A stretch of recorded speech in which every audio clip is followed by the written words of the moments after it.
Hi, everybody. Hello, I'm Ryan. I'm Bethany. And we are Ryan and Bethany Board Game Reviews. And today we're talking about Wormholes. This is designed by Peter McPherson and is published by AEG. Are you guys, this game is all about making wormholes. You are just building wormholes, hopping around all over this board, full of space, just basically going everywhere you can, delivering passengers where they need to go, trying to get the most amount of points. Let me show you how it works. Hi everybody, this is the setup for Wormholes. Before we get started, I want to let you know about something you could do to set it up. There is this tile in here, and you can actually flip it, and then whatever it lands on is what side of the tile you place it on. And what I mean by that is there's this symbol right here that's going to match the symbol on a board, and then the little bubble is the little bubble, so you can use that to set up to kind of have some variability in how the board is placed. Alright, so to begin the game with, every player is going to get a stack of wormholes, and these are going to be in order. So the ones are going to be with the ones, the twos are with the twos, and so it goes all the way down to 5. Are these explore rewards? So this is kind of going to track how long the game goes, and I'll explain this in just a second. So these are out, and then over here in the corner, those are point tokens. So those are out as well. Depending on where you go, what turn order, you also start with some passenger cards. These are the cards that we are starting with. So these passenger cards, all it signifies is that you have to go to this planet and then drop off the card, because this is the planet that the people want to go to. So this planet is right there. This planet is over here. So on a turn, you're going to use your energy to move.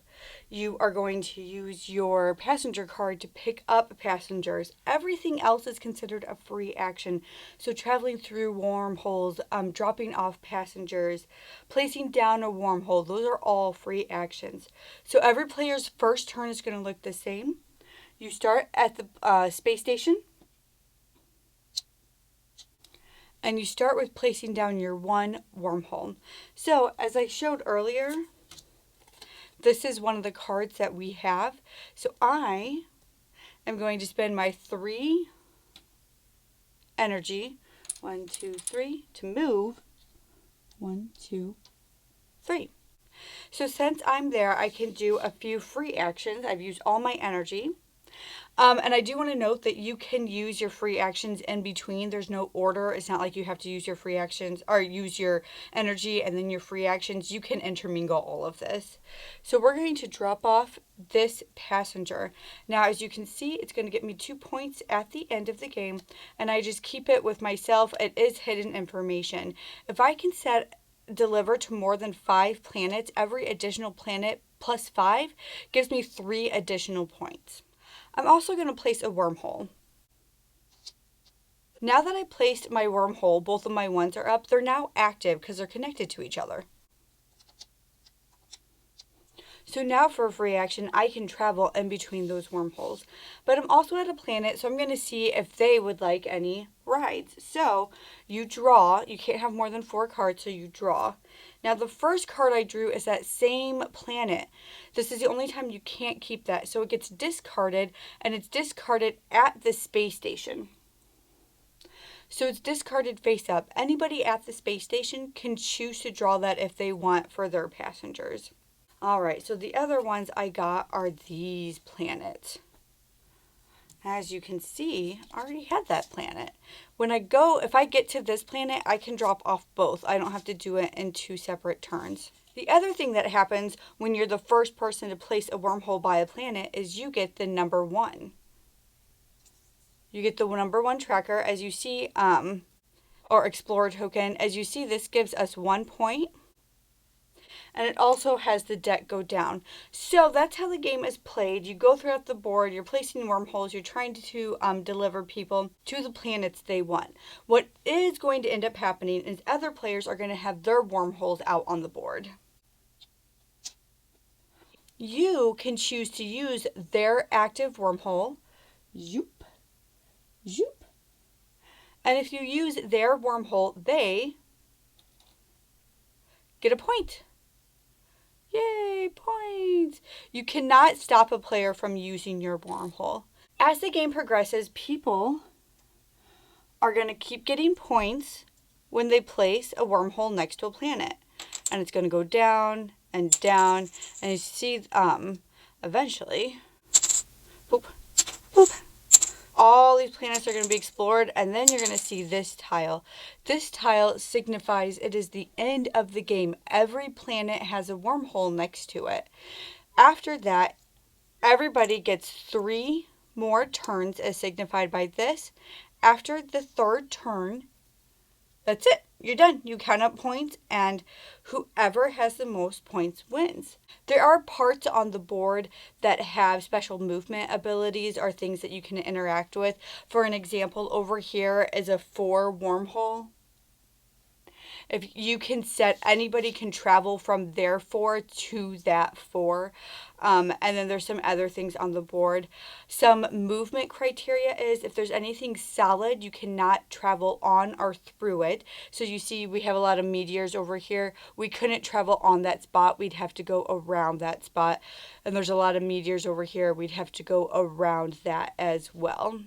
I really enjoyed this. So this is one of the games that I decided I was going to try and learn. And it was really easy for me to learn how to play this game. And I was able to teach it to Ryan. And normally it's like, I maybe learn one out of every 50 games we play. That seems fair, right? One out of every 50. Yeah, 2%. Yeah, that's about right. But I remember reading this rule book and I was like, this is so simple and easy. I totally understand what's happening. Like, enough to where I was able to teach it. So, good rule book that I felt confident, because I don't learn a lot of our games, that I felt confident enough to reteach this to somebody. So, good on ya. I loved the different kinds of terrain that you had. Basically, all the different terrain that you interacted with, you had a different effect. So sometimes you just had asteroids you just couldn't walk through at all, right? Other areas were warp points that were actually built into the map that you could warp around.